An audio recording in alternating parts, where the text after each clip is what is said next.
Hello, my name is Dr. Chase Teagarden, and I'm a physical therapist based out of Dallas, Texas, who specializes in the treatment of chronic and complex pain conditions. Some of these conditions include complex regional pain syndrome, fibromyalgia, chronic headache, chronic low back pain, phantom limb pain, temporomandibular joint disorders, just to name a few. One of the things we've learned in the study of pain is that pain is much more complex than something as simple as a structural change. So much so that the definition of pain has been changed for the first time in 40 years. The following presentation that you're going to see is a dive into that new definition of pain, and it's a part of a pain education presentation that I do for my chronic pain patients on their first or second visit. And this version of the presentation actually goes a little more in depth, and the patients that I'm speaking to in it ask some great questions that offer a lot of valuable insight. So with the permission of the patients in the video, I've decided to use it as a tool for free access for those viewing this on YouTube or my website to have a little bit of pain education to maybe help enlighten them on the nature of their pain and maybe empower them to realize that structure isn't always what pain is about.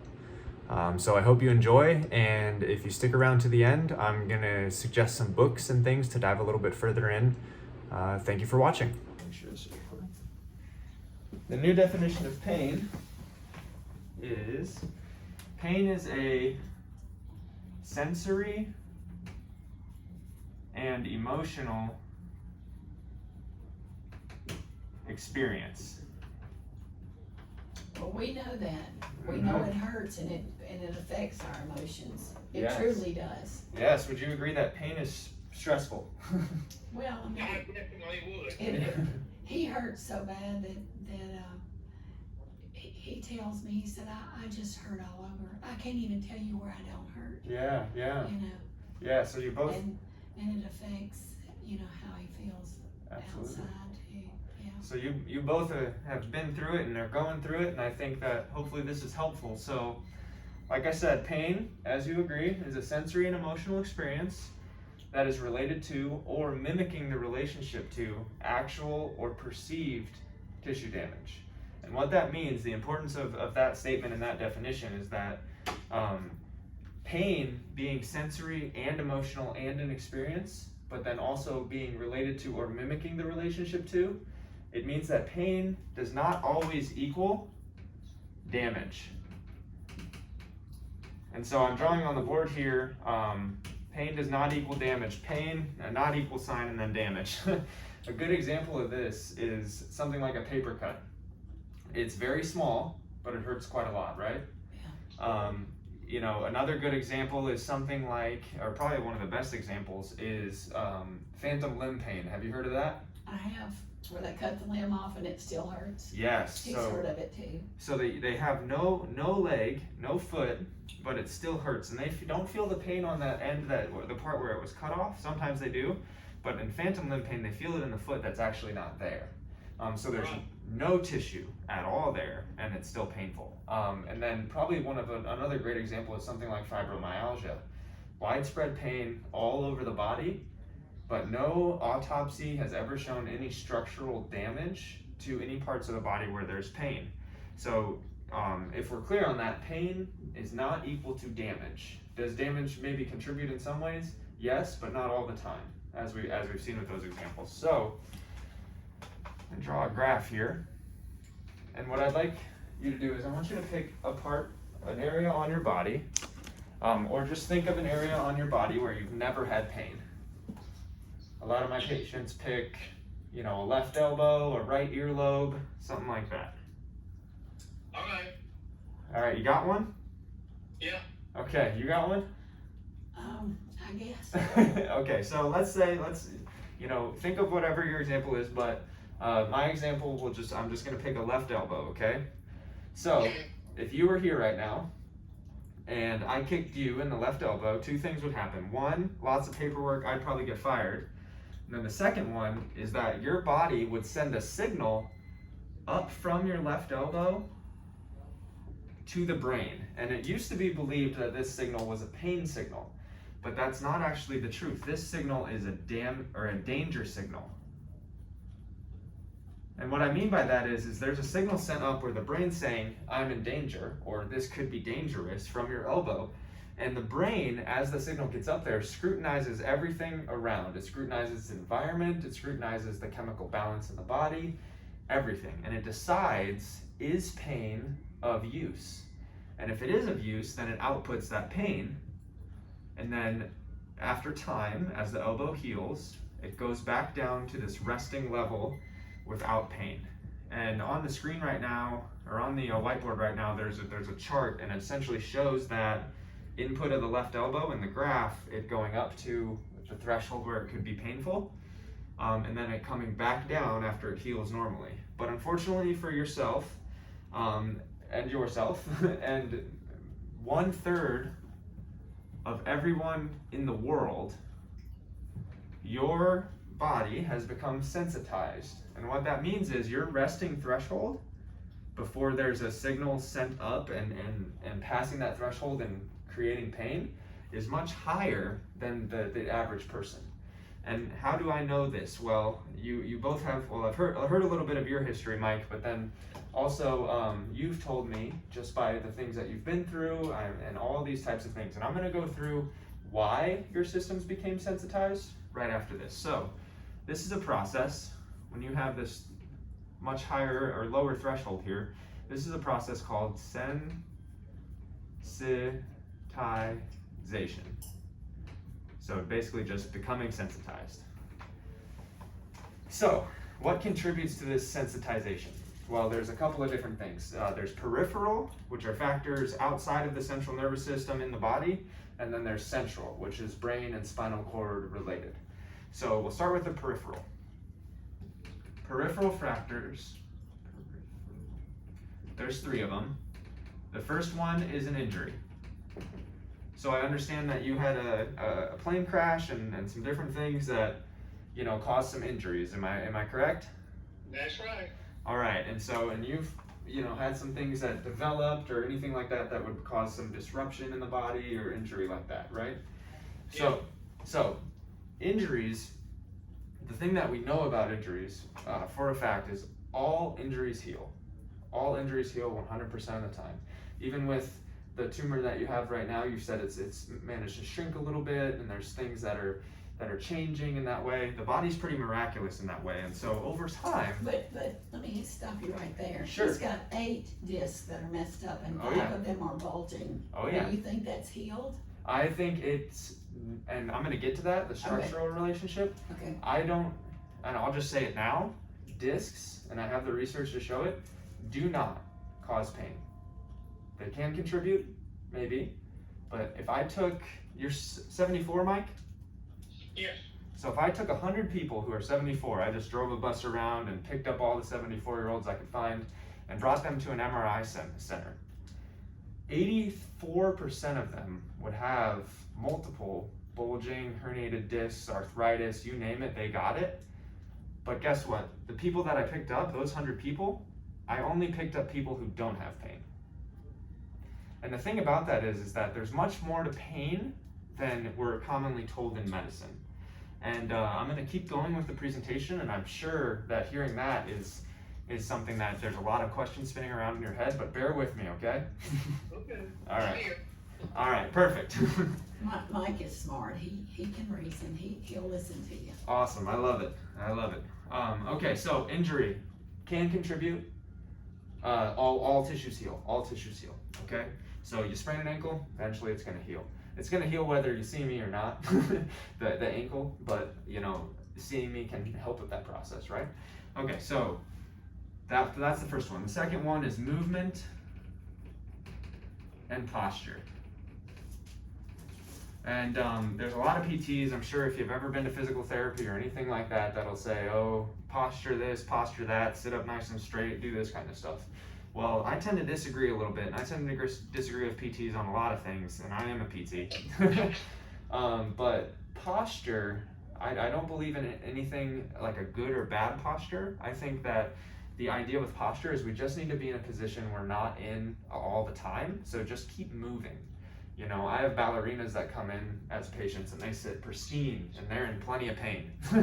And so posture, it can contribute to pain, like if we're sitting in this position for a very long time, but it's not a number one causal factor, right? And the third one. What about something like scoliosis? And we'll get to that too. Okay. So the third one, this is actually Okay. where scoliosis will fall in. Okay. Third one is structures. Why am I I wouldn't whispering? understand that. Structures. So I whispered structures, and I wrote it very small on this whiteboard. And the reason I did that is because structures have been given such a emphasis in the medical field. You know, if you start having pain or you start having vocal problems, you go in and you get a scan. And on these scans, they come to you and they say, right here, you have a bulging disc, you have a tumor, you have, you know, all these kinds of things. This is bad. But the where I take issue with that is I can find, and I do have on my computer, actually, that page that's open right now, if you see all those files, that's a bunch of research showing that these structures don't necessarily have as much of a effect as we think. In fact, there's people walking around today with torn rotator cuffs and things like that without pain. And on top of it, you have those discs, right? And they're it's a normal part of the aging process to develop degenerative, bulging, and even herniated discs and arthritis. It's a very normal linear progression for everyone. And the thing is that if it's a linear progression and we're aging from, 10, 20, 30, 40, 50, 60, when you look at the prevalence of back pain, where people have the most back pain, it's from ages 25 to 45. And if discs were that important in back pain, you would see the other way. And in the fact that, if I look at 80-year-olds in that study of discs that I said, 96% of 80-year-olds have bulging or herniated discs. But he's had back surgery, lower back surgery, I think twice. I'm sure. Yeah. Yeah. And the thing is with those 80-year-olds, if that's the case, right? These 80-year-olds without pain, 96%, and discs were the cause of pain. We could go to the nursing home right now and everyone should be keeled over on the floor. Yeah. So there's something more going on. Can we agree on that? I can understand that. Yeah. And another thing to carry it over to the things with you is, you started having these voice problems, right? And the doctor said, oh, you've likely had this tumor, this mass a long time, but you just noticed now because of these voice problems. Well, how do we know for certain that tumor wasn't there at that exact same size for a long time, and that something else was going on that created the voice problem? And that's the thing that is always on my mind and in question. Well, my first oncologist doesn't think it's been there 6 or 7 years. He says to me, he thinks 2 or 3. Yeah. What they say to me is that I must have a mighty strong immune system. Yes. And I think Mike will tell you that we both eat very well. Yeah. We both, and I eat better than he does. I eat fruits and vegetables. I eat a little bit of meat to keep from being hungry. Sure. But we both eat right. Good. And you know what? And that makes a difference. It does, and actually, you're always one step ahead of me. Okay, well, good. So I over here.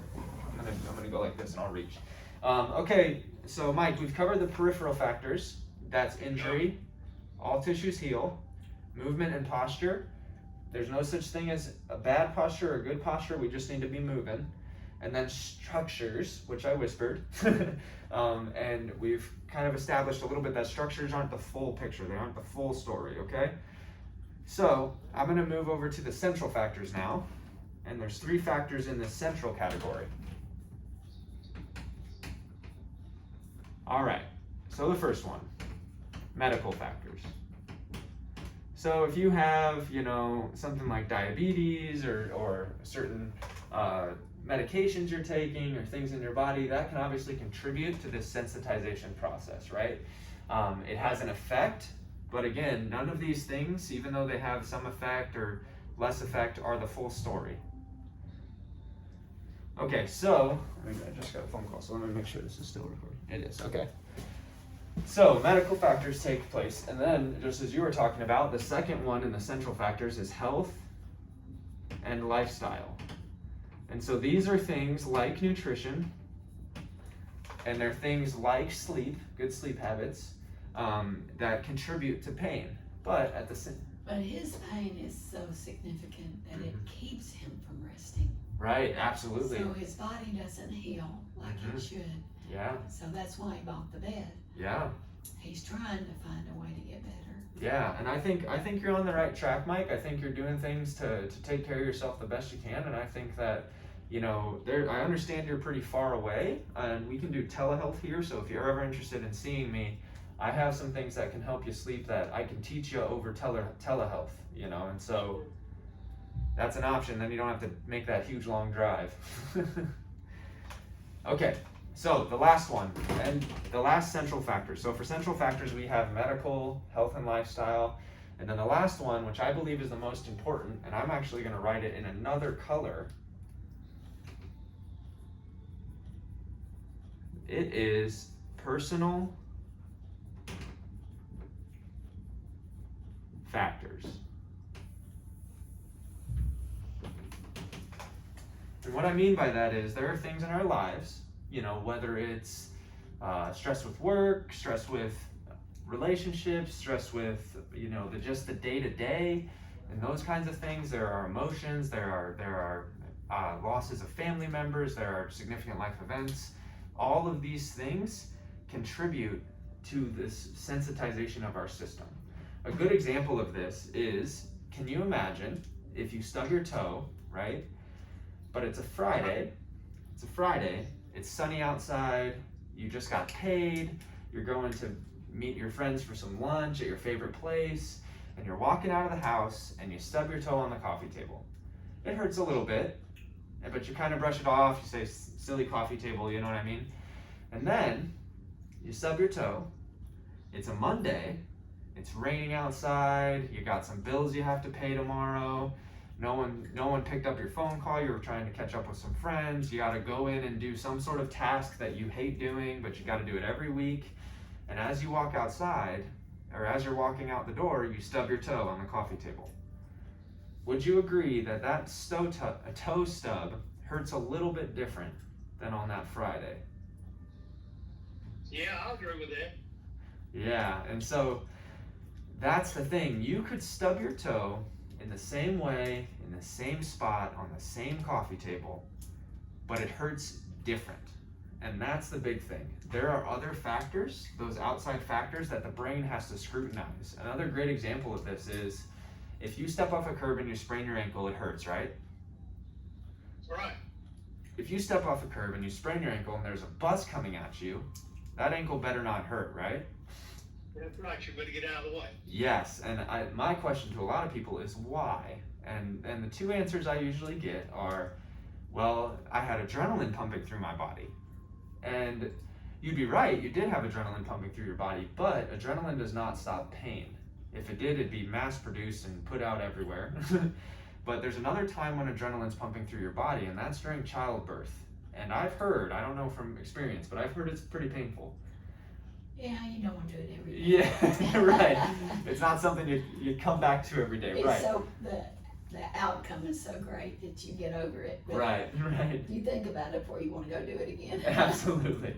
And so that's the thing is the adrenaline does not stop pain. That's been a misconception. But then the other thing that I get told is they say, Dr. Teagarden, I did have pain in my ankle. I just didn't know about it. But by the very definition of pain is a sensory and emotional experience. And so in order to have pain, you must be experiencing it. And what I mean by that is the brain is choosing to display pain when you sprain your ankle because that's the most pertinent thing to pay attention to.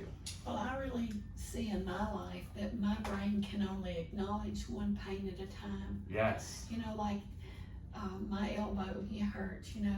Yeah. But if let's say, my crick in my neck should come up, you know, Mm-hmm. it's so much worse than my elbow that my elbow doesn't seem to hurt anymore. Mm-hmm. And the other thing that I know that I see in like myself is when there is a personal issue that comes up, it does affect his pain. Yeah. He hurts so bad. Yeah. Because it's one thing it's emotional pain piled on top of that physical pain or that medical pain. You can only take so much pain Amen. that your mind can acknowledge. Amen. And it affect, he genuinely hurts. Yeah. Yeah. And I think, in different ways you both genuinely hurt in both emotional and physical ways. And all I'm asserting here with this presentation, what I'm trying to say is you both agreed with me in the beginning that pain can be stressful, correct? It is stressful. Not can be, it is stressful. Yes. Definitely. Okay, and now this is where there's the small leap. Would it be such a stretch to say that the stress and emotion can cause pain? Stress and emotion. I certainly know that it, what's the word? It exacerbates pain, if nothing else. Mm-hmm. Your elbow may have hurt, but if you've just had a big fight with your daughter or your son or whatever, it hurts like a son of a gun. Yes. Exactly. Last Mike, I called him after Kyle left the other day and I just cried my heart out. Right. And my neck was killing me. Of course, it's still killing me, and I'm over it. But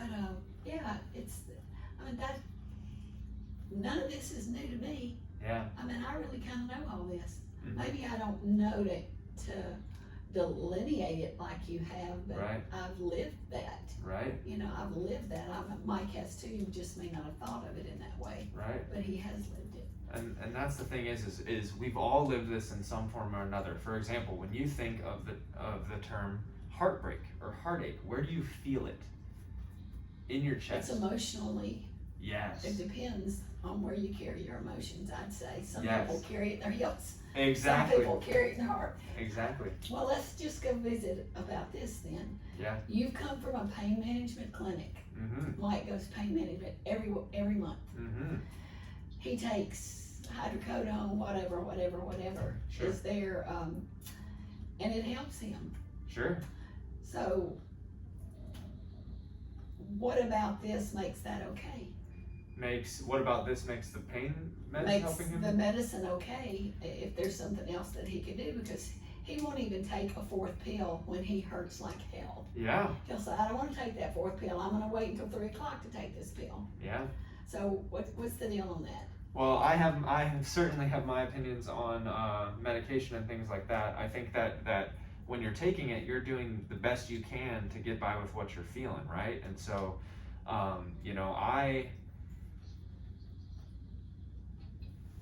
this stuff, in my opinion, makes that not okay.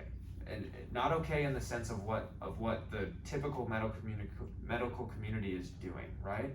And so my ultimate goal in working with people would to make it sounds to me like you don't necessarily enjoy taking it, right? You're just doing it because He doesn't have a choice. Yeah, you don't have a choice. He can't rest. Exactly.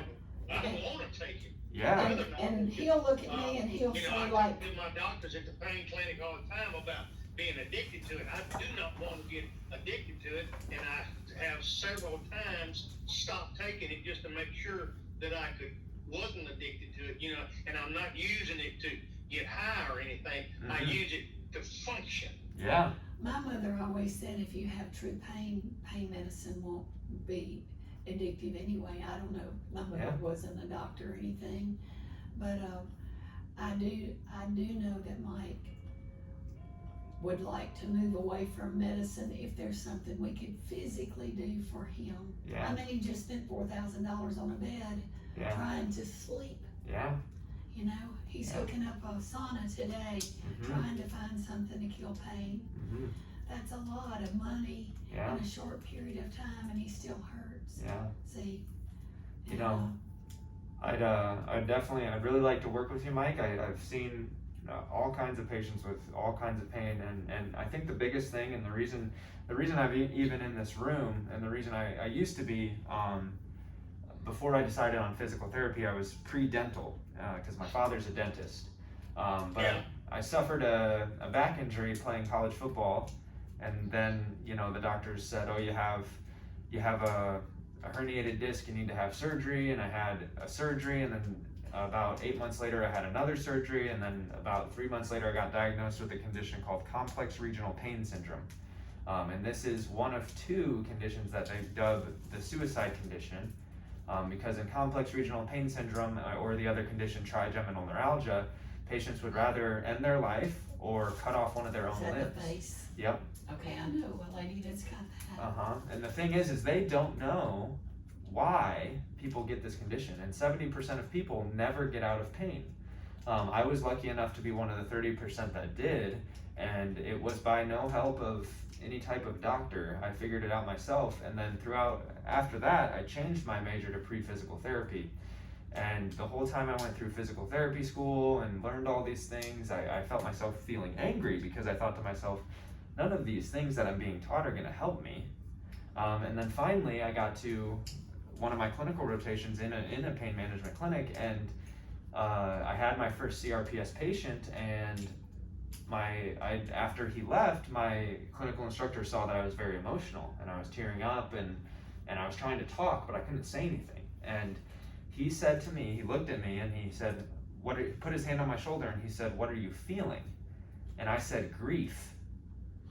And I didn't understand why at the time, but it as soon as I said that word, grief, everything made sense to me. And if I go back, and what I'm going to do is I'm going to draw two timelines on the whiteboard here, okay, Mike? Okay. The first timeline has 2012, which is my first back surgery 1. It also has 2013, which is my second back surgery 2. And then it has late 2013, beginning of 2014, so I'll just put 2014. CRPS, that's when I got diagnosed, right? Right. Then I have a second timeline below it, Mike, and the first one has 2011, when my mother died, 2012, when my brother died, and 2013, when my sister, thank goodness she's still alive, overdosed. And if you look at these two timelines above and below each other, they correlate with my physical ailments almost impossibly to ignore. And when you first came in and you said, I asked you to tell me your story, you mentioned grief. I know. I grieved myself. Yes. I could not believe Yes. I had lived with a man for 29 years, and I did not know what was going on in his life. Right. And then I grieved for my marriage. Yeah. I hated it. You know what? I have a PhD. My God, why can't I think? Yeah. You know what? Why can't I think about my own life if I can, help everybody learn? Sure. Absolutely. I took it personally. I mean, I even moved to Shreveport because I couldn't get a life. People would ask me for a date, and I just look at them like, "Are you stupid? Right. I don't want to date. I just want to try to breathe here. I'm not even breathing yet, Yeah. So it's just, I probably could write this book. Yeah. And I think that this timeline, and it's one of the exercises I do with my patient, is very important, especially in persistent, stubborn, chronic, complex pain. It's very important. And what I'm telling you, Mike, and I hope can be empowering to you, because it is my belief, and obviously I want to see you, and I want to do an exam, and I want to see how you're moving eventually, and we can do that over telehealth if we need to. What I'm telling you is that you have these changes in your spine, yes, but they are normal abnormalities. People have them in the world, and I hope that can be something that is more empowering than anything, because what I've been trying to get across is that pain, when we feel pain, it does not mean we're doing damage. And so I teach people to learn how to poke into the pain, poke into the bear, but not wake it up. Move a little bit at a time, and so that the brain gets used to saying, oh, if I move in this way, I won't hurt, and it calms down all these tight muscles, which you have these tight muscles in your neck, and as we do that, little by little, we calm down that pain. But we have to pay attention to the cause of this tension and inflammation and these things in our muscles. When our muscles are tense, it's because we're living our life in a state of what's next, a state of fight or flight. When we have this pain, we think instantly, oh my goodness, my disc, is my neck messed up? Do I have cancer again? We think all these wild thoughts, right? And never occurred to me I had cancer again. Never occurred to me. I'm glad, but it never did. But the thing is we do have worries, and when we do, all of these muscles, when you feel worried, when you witness something that's scary, or you feel threatened, or you're getting chased by something, what do? You either fight, put your arms up. Right now I'm shrugging my shoulders up towards my ears and holding my fists like I'm about to fight, right? When you do that, pay attention to what muscles are tight. Your shoulders, your neck, everything, even your lower back tightens up. And when you run away from a threat, the same muscles are involved. And if we live our life chronically in that state, chronically in a state of what's next, or a chronic worry, or chronic, grieving, or anything like that, these muscles stay tight a lot of the time without us even knowing. And that contributes significantly to our pain. And now, does that mean that we up and run away from our life entirely and go to an island somewhere and just relax as best we can? I hope so. Well, the thing is that'd be fantastic, but that's not an option for everybody. So I have exercises that I teach my patients, and they are not the PT exercises that you normally see. I'm not going to strap a weight to your neck or anything like that. These exercises help us to calm these tense muscles, but they also to help us calm all these thoughts and these worries that are in our head, and that's through something called breathing and mindfulness. And if you want to tie it to religion and things like that, I teach people to find stillness. And in the Bible it says, be still and know that I am God. And in that sense, it means when you are still. That's probably my favorite verse, actually. Yeah, and that's the thing. And those verses stand out to us for a reason. And if we can be still. And when you're hyper, you think, oh, I'm never going to be still. Right. And so He makes fun of me because I work too much. Well, I want to do one more thing on this whiteboard, and there's a personality type that I see for people with chronic pain, and I want to show you. And I've seen it, and I haven't seen you in person, Mike, and I've just been educating you this whole time, but I've definitely seen it from you. And Mike, I would venture to guess that this fits you too. So there's three personality traits. And I know this because I'm this way myself, and I had chronic pain. Okay, so the first one, striving to be a good person. And what that means is, we strive to be perfect and good and care for others, and that's the second one. A caretaker.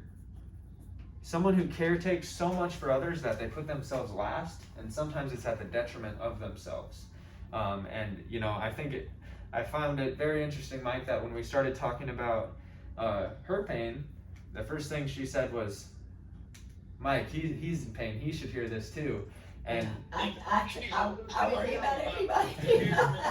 Putting herself last. I had fussed at her about that. But when we met, I said to him, I'm really bad at putting myself last.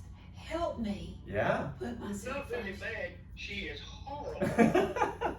Well, I think you both can help each other, and I think if I'm working with both of you guys, even better, because there's going to be assignments that I give you that are literally just do something for yourself. Well, he's good to do things for himself, but for some reason, and I don't know what the reason is, and I'm sure, I tell Mike that his childhood was robbed from him. His dad was a World War II ace. Yeah. They're very brilliant people. Yeah. Mike, there's nothing Mike Jones cannot fix. Right. There's nothing his daddy couldn't fix. They're both pilots. They're perfect. Mike says there's nothing he can't fix. I'm sure there is. But they pride themselves in being the best. Sure. But yet his dad, I would venture to say, had put post-traumatic stress disorder that was never addressed. Yeah. And it was mean and abusive. Yeah. Emotionally and sometimes physically. So, you know, we all carry our scars. You know, we all do. And so I feel like every time we think about those bad things, that it adds to our stress, you know. And those things don't go away because his never got better. Right. He married the whore in town, you know. Right. You know, just on and on and on. Sure. And his mama was, you know, just a precious teacher from a wonderful family, you know, So anyway, we all have baggage to carry. We all do. And sometimes when we carry that baggage for so long, that heavy baggage, it's no wonder our back and our neck starts hurting. And the thing is that the last one, you already revealed to me that this is Mike. I'm here. Perfectionism. That's Mike, that's not me. That's the last of the 3 personality traits, and that's on the board, Mike. I'm the good person caretaker. Good. I realize I can't be perfect, but I do want to do it my best. Yeah, and perfectionism isn't a bad thing, and the thing is I even am that way, and if you're in the striving to do our best, a lot of times that can add weights of emotion onto us that we don't recognize. And I also want to draw one more attention to this. There's a set of studies called the ACE studies, and there's actually a questionnaire, the ACE questionnaire. So, ACE, I got fancy with the marker. But ACE stands for Adverse Childhood Experience. And the more check boxes you put on this ACE questionnaire, which includes things like divorce, physical abuse, you know, things like that. The more check boxes you have on this questionnaire, the more likely you are to have chronic pain. And that's a questionnaire given to someone with no pain, and then they tracked them for years and years later and saw this correlation, right? And so that's just another example that there is so much more going on with pain than bulging or herniated discs or tumors or anything like that. Polio, I mean, he's had, you know, heart, he's got diabetes, Sure. He's just got so many things that are contributing factors to being down. You know, he didn't want to be down. I know you don't want to be down, Mike, and I've, not to the extent that you're in, but I have been there myself where I was taking 16 pills a day, Vicodin, Lyrica, oxycodone, gabapentin, Nasinta, you know, antidepressants, sleeping pills, et cetera, et cetera, et cetera. I was taking 16 some a day, sleeping in my father's bed because I was too scared to be alone, you know. I've been around there. And so I'm not just saying this from a person who went to school and is specializing in pain and things like that. I'm saying this as a human being that has kind of been in there. And got a t-shirt, huh? Yeah, absolutely. I got a expensive piece of paper that I put on my wall at home. But I think that I'd love to work with you, and I'm excited to work with you as well. And I think that there's some things that you guys probably haven't experienced in physical therapy, if you've ever had it or anything like that, or anywhere else that I do, that could be helpful. And the thing is I don't have an interest in like putting my hands on you to say that I'm healing you in any way. I want to make both of you so smart about your pain and what it represents that eventually you can look at me and say, Dr. Teagarden, I think I can do this on my own. I think I got this. And now, yes, I'm going to put my hands on you and I'm going to teach you some exercises, but these aren't stretching and strengthening exercises, and this isn't a chiropractic thing where I'm going to come in and jerk your neck real fast. Yeah, none of that. But I'm going to teach you to notice the tension in your body and let it go. And when we can let that tension go, oh, you'd be darn surprised when your neck starts to loosen up and all of a sudden you can speak a little bit better and everything like that. And so Mike's neck is so bad that the chiropractor will not even treat him. And he says it's not if he needs surgery, it's when he needs surgery. That's how he won't even touch him. Well, he won't touch him. Yeah, and no disrespect to that chiropractor, but the words we use with patients, and in fact, I'm in the process of making an educational video called Watch Your Language, but the words we use with patients can also contribute to their pain. So if you go to a chiropractor and he says, this is the worst I've ever seen, and you go to a doctor and he says, you got all these discs, and you go to all this stuff, your pain will hurt more. And this has been shown in research. Even seeing something like an MRI, even if nothing's bad with it, your pain will be more intense. And yeah, I've heard that before. Absolutely. And so the Hawthorne effect, remember studying that? You automatically hurt worse. Yeah, and the thing is, if I take your neck, if I put you on an MRI machine, and there's a study that shows this as well, and I bend it in a certain way and then do the MRI, some of those discs won't be bulging. Some of those discs will look normal. And this is done in a study, and like I said, I'm happy. I'm a big educator on these things, so I'm happy to send you the studies. You know, call me, tell me to put my money where my mouth is. You know what I mean? And so, the thing is I want to step away from these worries of my voice is bad because of this tumor, or my neck is bad because of these discs. There's so much more going on. Pain is so much more complex. We saw that with the stub toe. We saw that with the ankle. And so my hope is to bring us away from that, because the more we can get away from that, and the more we can say when we have neck pain, instead of saying, oh my goodness, my neck is so bad, we say three things. We say, my neck is strong, my neck is sturdy, what else is going on here? And more often than not, when you say what else is going on here, you start to see personal factors that you're going through, things in your life that you're going through. Your son leaving to go back somewhere, all of a sudden your neck is tight. You know what I mean?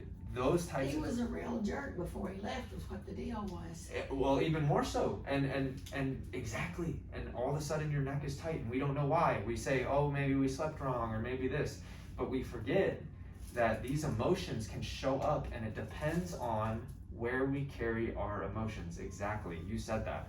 You know, some people carry it in their hips, some people carry it in their shoulder, and lower back. And the hip people that see me, they got their hips replaced. And the shoulder people that see me, they got a rotator cuff for surgery. And the lower back people that see me, they got a spinal fusion or a disc microdiscectomy. The thing is we've focused so much in medicine on these individual parts of humans, a shoulder, a back, a knee, whatever else. We've forgotten, and I was even taught this in school, look at the whole patient. They say, look at the whole patient, here's a shoulder patient. And it's like, okay, that's fine, but to me, you're an entire human being. You're a mind and a body. And the mind and body are like two sides to a coin. You move one, the other moves two. And I think people have gotten so focused in medicine on the physical that they forgot about the other half of it. And when you have Well, and another thing, my generation, and I'll say Mike's, we were brought up thinking that if we took a pill, it was going to fix us. Mm-hmm. Now, they've developed more pills, you know what I'm saying? They got a pill for everything. You go to the doctor and you don't get a pill, you think, well, damn, what did I go to the doctor for? He didn't give me anything. I'm not going to get well. Right. I mean, I think that myself. Well, and he didn't give me a thing. You know? And I'm a horrible medicine taker. Mike's a very good medicine taker. I don't like to take none. Well, and the thing is the reason these pills work is because we have receptors in our brain that receive these chemicals. And it's not like these receptors appeared after these pills were invented. The pills were invented to fit the receptors. And if there's receptors in our brain to receive these chemicals, we should be able to make them, and we can make them. And we make them through things like exercise and being around loved ones. And did you know that falling in love releases chemicals that they say, and they've shown in studies, the brain acts as if it's on cocaine. I've read that before. They're the same chemicals. I've read that. And when we go exercise, we release serotonin and dopamine and these feel-good chemicals. And you know what those chemicals do? They relax muscles and they kill pain. You are a muscle relaxer and you are a painkiller. We just have to learn how to get those muscles or those chemicals flowing again. And we have to learn how to do it. If we have to use the pills as a bridge to get somewhere, So the pain that's fine. management clinic that you left, are you the only one there that believed in this theory? No, there's one other therapist. His name is Dr. Jason Tarian, and this is in Chattanooga, Tennessee. Okay. And he is a standalone PT in that clinic. But that pain management clinic, they don't do super invasive surgeries. They really try not to prescribe a lot of pills. The most invasive thing they do is like a nerve ablation and stuff. But ultimately, down the line, Dr. Teagarden and I would like to have a place where, we can kind of change the direction that medicine has gone in, because where medicine is at now, you have these specialists. You have a orthopedic surgeon, you have an endotracheal type of specialist, you have a gastroenterologist, you have all these people, right? And they have these procedures that they can do and these certain pills that they can prescribe. And when you come to see them, it's for something specific. And when you have a hammer, everything is a nail. So when you see an orthopedic surgeon and he says, oh my goodness, here's these discs that are bad. What do I do as an orthopedic surgeon? I fix these. This is the problem, I will fix it. I mean, that's very efficient, that's very analytical, I understand. But the thing is, you're not a neck, you're not a low back, you are a human. And the discs aren't the problem, and there's research to show it. And that's where I get frustrated. You're probably hearing my voice. But there's more here, and that's what I'm trying to show people, is there more. It's been very enlightening for me. Oh. It is also The timing of that, you said enlightening and the light went off. very enlightening. It is to me too. I have thought this all along about doctors and big pharma. They're looking out only to make money. That's the thing in life that you do. I was a crop duster, so I could make money. I was a farmer, so I could make money. That's what we have to do. Yes, sir. It's just life. Mm-hmm. But we're at an age where we can't continue to just medicate ourselves and sit in a chair, or we're gonna die sitting in a chair and we won't even have a life. Yeah, you want to live. I want to have a life. Mike wants to have a life. Mike wants to fish. He wants to, he wants to travel. He wants to do good stuff. So there you have it. That's the pain education presentation that I do for my patients in the clinic. Should you want a visit with me, you can find more information about me and the clinic I'm currently working at down in the description below. You can also find my website, where you'll be able to find the 30 most important books that I've found over my career on pain, and some breathing exercises to help get you started on the process of helping lower your pain and maybe potentially resolving it. Thank you again for watching, and I'll see you in the next video.